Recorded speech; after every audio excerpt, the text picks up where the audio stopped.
Setelah melihat trailer Sri Asih, dugaan para fans dipatahkan dengan memperlihatkan Reza Rahadian yang berperan sebagai seorang polisi yang bernama Jatmiko. Itu karena sebelumnya Reza diprediksikan untuk memerankan karakter roh setan yang bisa dibilang hadir sebagai musuh utama di film ini. Hal itu membuat kita berpikir lagi tentang siapa orang di balik identitas roh setan yang diperlihatkan memakai topeng dan bertarung dengan Sri Asih. Di video kali ini kita akan berteori tentang itu, sekaligus memberikan prediksi nasib roh setan di film ini. Sebelum lanjut ke pembahasan, boleh support kita melalui Sosiabas dan bisa juga join jadi member agar mendapatkan berbagai keuntungan yang sudah kita tawarkan.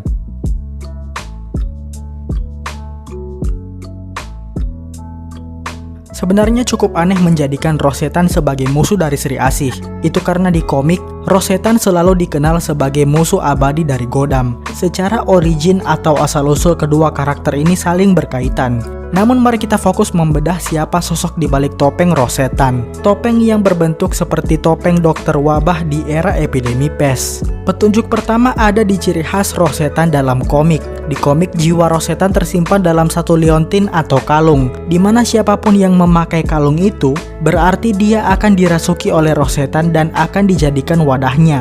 Nah, di trailer ini di salah satu shot terlihat karakter Prayogo yang bisa dikatakan sebagai musuh utama juga di film ini, yang sedang memakai sebuah kalung atau liontin. Sayangnya kita tidak bisa melihat kalung macam apa yang dia kenakan. Apakah sama dengan yang digunakan oleh pria bertopeng itu? Satu shot ini sudah membuat kita menduga bahwa yang akan dijadikan wadah oleh roh setan adalah Prayogo ini. Tapi jika diperhatikan kembali, postur dari orang bertopeng itu agak berbeda dari postur tubuh Prayogo.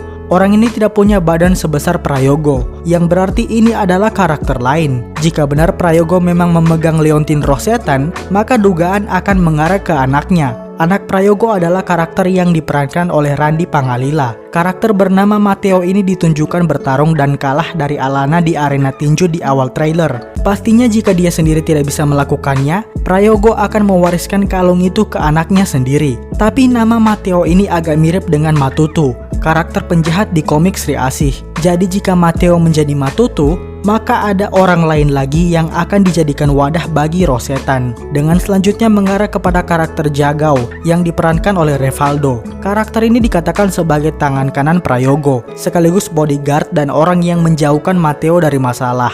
Bisa saja kalau bukan karena diberikan secara cuma-cuma oleh Prayogo, karena memang Jagau merupakan tangan kanannya atau orang yang paling dia percaya, bisa jadi Jagau menjadi pengkhianat yang menusuk Prayogo dari belakang, lalu merebut kalung roh setan darinya. Apalagi ada sebuah adegan ketika Jagau ditodong pistol oleh Prayogo. Walaupun sepertinya saat itu dia hanya digertak untuk tidak melakukan kesalahan lagi.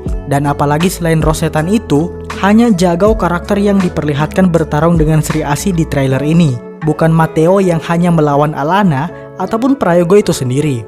Siapapun itu kita tetap yakin kalau roh setan tidak akan berakhir di film ini saja. Mungkin setelah dikalahkan oleh Sri Asih, kalung roh setan akan berpindah ke seorang dokter. Jadilah kita akan mengenal Dokter Setan yang mungkin akan hadir di film Godam dan Tira. Secara Dokter Setan dikenal sebagai musuh bebuyutan Godam, atau bahkan jika mau berteori lebih liar lagi, Godam akan muncul sesaat di film ini sebagai cameo.